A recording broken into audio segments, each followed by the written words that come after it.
Hello, thank you for inviting me. Thank you for the welcome to country, and thank you to TNA for inviting me to share at your table. I feel really privileged to be here and to talk a little bit as someone who came from performing arts and is now about to become a psychologist about resilience and what that means for your well-being. So, a little bit of who am I? I trained at Flinders as a director in the 90s-ish and worked for 10 years as a director and assistant director and stage manager and floor mopper and lighting board operator and all those things that we do to join up an arts career. And in that time I was involved in support networks for artists, so a women's artist network and a sort of Arts Anonymous group where people shared stories about how they were going and what they might need.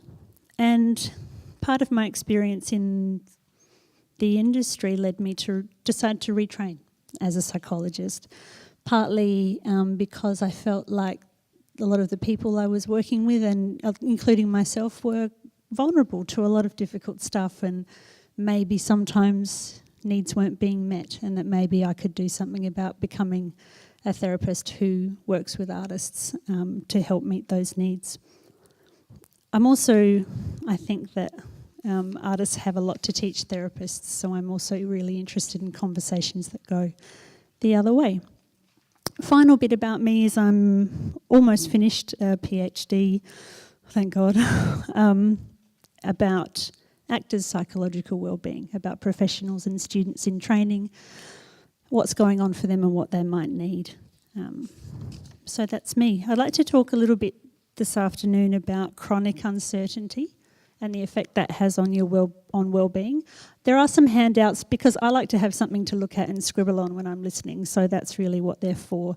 And if I have to trim because we're running late, at least you'll have all the material.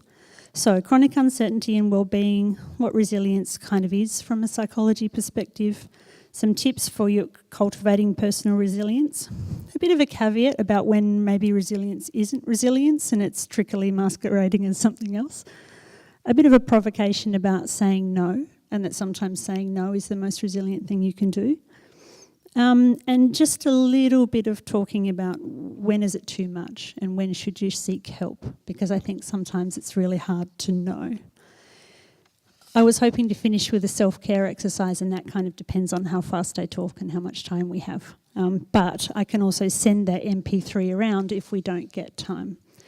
Also in my breakout this afternoon, if anyone is interested in coming along, we'll be having a lovely quiet time and doing lots of guided imagery and lots of kind of process provocations about how you build your own resilience practice from the strengths that already reside within you. So let's talk about chronic uncertainty. You guys don't need me to tell you about that, really.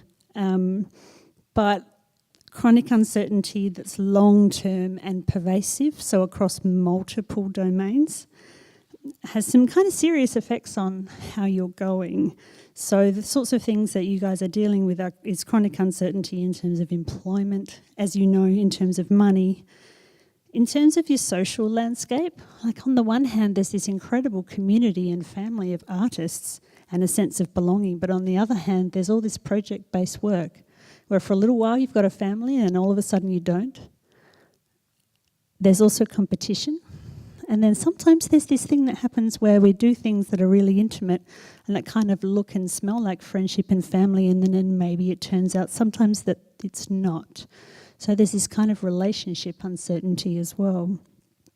I think uncertainty in terms of worthiness. I think people often are operating without the support, acknowledgement of friends and family, and then obviously on a wider social level feeling super devalued for the choices that you make about how you live your life and the kind of work that you think is meaningful. That all has an impact on your sense of worthiness and certainty about where you fit in the world and whether you have value. And then there's the artistic identity stuff, which is so important and meaningful and tightly held. But if I am an artist and I'm not working, what does that mean? And how does that kind of play into that sense of chronic uncertainty that people have? So, we know that life is always uncertain in so many ways, but the problem in arts life is it's like a pressure cooker of uncertainty. And the problem with human brains, yours and mine, is that they're wired for safety. You know, beyond anything else, the top number one job of your brain is to keep you safe. The brain is like this incredibly evolved threat assessment system, and it's constantly scanning, and uncertainty is a major trigger. So if you're kind of, you know, looking around your horizon millennia ago and you see something that's off in the distance, and it's kind of maybe looks like a lion, but maybe it's also a really tasty goat, your brain is going to go, danger, lion, lion, lion. And your fight-flight response will be kicked off, that stress response. Because if you're unsure, it's better to be hungry back in the cave than get eaten out on the plains. So that's awesome and helpful and okay if it's the occasional lion. And stress can be good. It increases your performance temporarily. Like, I'm probably thinking quite clearly right now because I'm super activated. But in the modern world, our alarm's going off constantly, and the effect can be chronic stress. And if you're in a pressure cooker of uncertainty, this stuff is kind of happening all the time. So the difference is that everyday stress can be managed relatively easily. Healthy stress management behaviour, but untreated chronic stress can lead to serious health conditions. We're talking about anxiety and insomnia and muscle pain and high blood pressure and a weakened immune system and the development of major illnesses like heart disease, depression, obesity. And there's also an association between both acute stress and chronic stress and abuse of substances. And as we all know, alcohol is not a problem at all in the performing arts industry. Nothing to do with anybody. So if you're going to be in a pressure cooker of uncertainty, what might come in handy? And that's where we get to the resilience stuff. You all know how to do resilience, but I would like to talk about it from a kind of psychology perspective. So the American Psychological Association definition has 3 parts. So resilience is the process of adapting well in the face of adversity. I think things to note about that is that it's a process, not a destination. You do resilience rather than arrive at it. And adapting well has sort of 2 streams. It means either finding a way to view what's going on that fits with you, that fits with your belief system, the way you like to think about the world, or shifting and changing your internal world to accommodate what's going on. And in my opinion, the point of resilience is that you can continue living a life that you value in the face of difficulty. Second part of the definition says being resilient doesn't mean that you won't experience difficulty or stress. And in fact, the road to resilience is likely to involve considerable distress, because you don't need to be resilient if things are going well. You can practice your strategies like you would work out so that your muscles are strong, but by definition, you can only be resilient when things are difficult, and adjusting to difficulty is painful. The third part is that resilience is not a trait. You don't either have it or you don't have it. It involves thoughts and actions, and it can be learned and it can be developed in anyone, which is hopeful and brilliant. And your capacity for resilience will also depend on what did you experience as a small person? What is the environment that you're in now? What's the type of difficulty that you're facing? So doing resilience means you might be doing it differently in all kinds of ways, in all kinds of situations. So how do you cultivate personal resilience? There are lots of different strategies. Different things work for different people, and you will already know some of your go-to strategies. Like if you just think for a second, where do I feel really comforted? What do I do that makes me just go, oh yes, that's it. That's that sense of peace. There'll be something. But some recommended areas that you can focus on are firstly dealing with uncertainty, as we were just talking about before. It's the old serenity prayer. How do you accept what you can't change and change what you can? What does that really look like? Sometimes drawing it up on a giant sheet of paper is really helpful. What can I personally change? What can't I? Of those things I can change, what are some concrete actions I can do now, tonight, tomorrow, in a week, in a month, in a year? Acceptance is more difficult. Firstly, acceptance does not mean approving of what's going on. I think sometimes when people talk about acceptance, it sounds like, I'm okay with that, I'm okay with what's going on. That's not what we're talking about. We're talking about just allowing that the reality of something exists, not struggling against the fact of its existence. Like if you have a feeling, there are two ways to go. You can push against it, or you can kind of go, I've got a feeling. I don't have to like it. I don't have to want it, but it's there. And if I reject it, it's kind of like saying it's not okay to be me. So acceptance is about the reality of what exists. So how do you actually do that? It's all very well to say, oh, accept it. Just accept things. You can learn that skill, and it starts with accepting your internal experience. That's something we'll be doing this afternoon. But if you search YouTube, acceptance of thoughts and feelings, there'll be some videos with clouds that will come up, and there are some guided exercises. Also send me an email and I'll send you some stuff. That goes for everything. My contact details are on the slides. Send me an email if you want resources. I've got heaps of stuff. I love disseminating it, so please do. So, next, connectedness. Positive relationships are really protective. The ability to truly be seen and embraced by those who have earned that privilege is a real gift. Figure out who they are. They might be from your artistic community, they might not. Cultivating connection with like-minded people is really important. There's nothing stopping anyone in this room setting up a support group where people can share stories. It's not about necessarily achieving something, about being connected. We have a group in Adelaide called Unfunk Your Mind, where actors get together with mental health people and all talk about what's going on, and it's just a safe space to be vulnerable and maybe get some ideas about what to do. Thirdly, practical self-care is really important for cultivating resilience. It's the boring stuff. Food, use of substances, sleep, physical health. I wish I had learned earlier to get a really good GP who understands what it's like to be you in your industry and knows and has a holistic view about what it means to be well. And then fourth strategy is play. Joy and delight are essential for a resilience. Questions to ask yourself are things like, what did I love doing when I was little? Really, truly, truly love. For me, being in the rain, collecting stickers. Can you give yourself that now?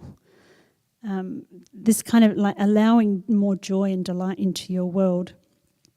Having that experience of positive emotions is essential for building resilience. There's a theory called broaden and build theory, which shows that positive emotions have the effect of making you able to solve problems more effectively. You can actually see more possible solutions if you give yourself that play and delight. And lastly, meaning making. Finding meaning in difficult experiences is very, very helpful. It could be through a spiritual path, it could be through the crafting of ritual to mark an occasion. But, you're all artistic people. You know how to make art. You can make art to make sense of your experience. It's something that you're made for, but give yourself permission to make really bad, terrible, crappy art. It's not about the product. So, I could go on about strategies, but I really want to talk about when resilience isn't resilience. Resilience isn't resilience when it's soldiering on no matter what. Resilience is not something to help you go a little bit further before you crash and burn. I think sometimes we talk about people who are resilient in an admiring way, of just thinking, oh gosh, no matter what happens or how terrible it gets, that person just keeps going. And that's not what resilience is about. I mean, the show must go on is a cliche for a reason. The number of stories I've heard of the toll of illness and death and poor self-care being chosen for the sake of the work, it's truly, truly alarming. Being healthy and well can become about your ability to continue to do the work for the sake of the work and not for yourself. It's not a criticism. Being passionate about what you do is good. You know, finding meaning in your work is good. Feeling like you have to scramble because you're dispensable and being subjugated to the work is not. It's not the fault. I'm not ascribing fault anywhere or blame anywhere, but there is a bit of a culture of unhealthy striving, of chasing a perfect piece of work, of being the best to get the next job, of always feeling like you should be doing something to improve your art or yourself. That's not resilience, that's perfectionism. And I know this beast really well from the inside. Perfectionism in an unhealthy way, because there's attention to detail and there's wanting excellence, and there's absolutely nothing wrong with that. That's really helpful.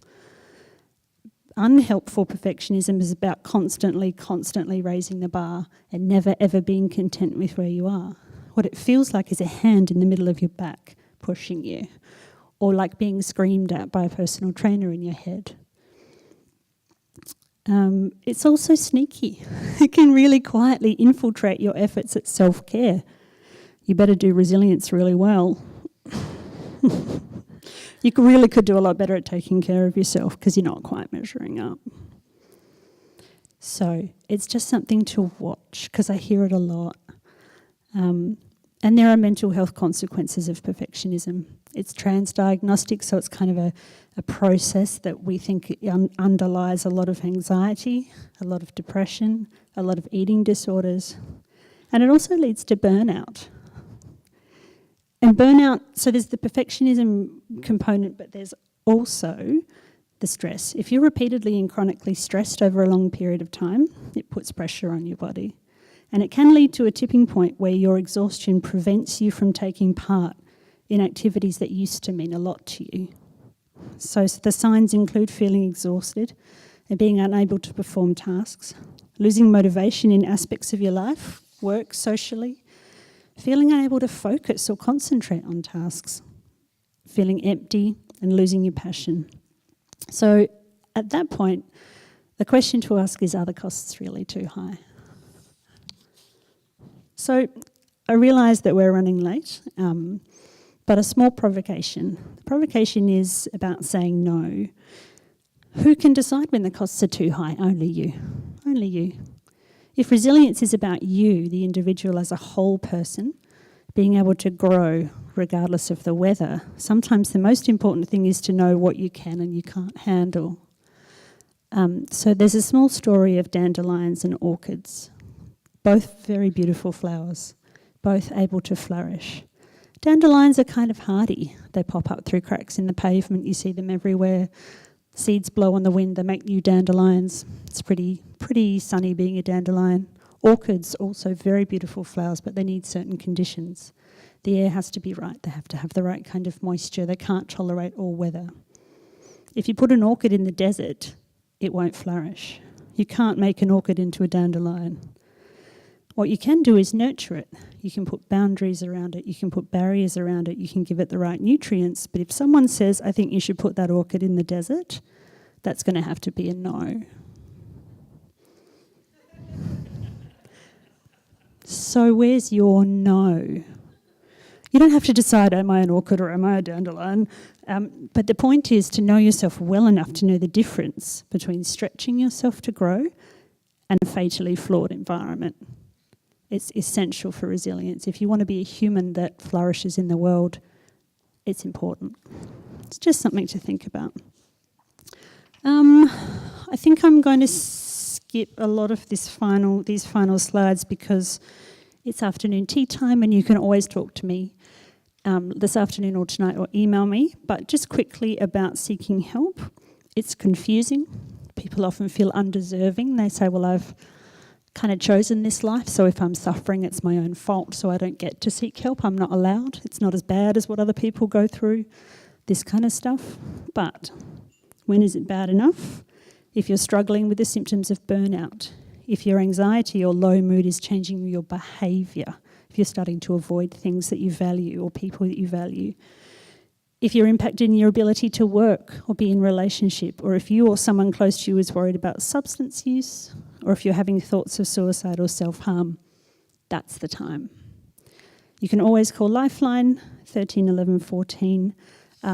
There's information in the handouts about seeking help, where to do that, how to do that. There's public system, there's private system. It's confusing. Again, I'm happy to be your port of call. Send me an email if you want. I will try and find resources here for you in Victoria.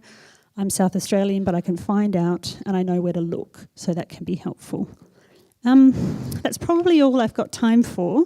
Thank you so much. I hope some of that has been useful, and I hope to see some of you this afternoon and to talk to you one-on-one, face-to-face, which is my preferred mode. But thank you very much for asking me.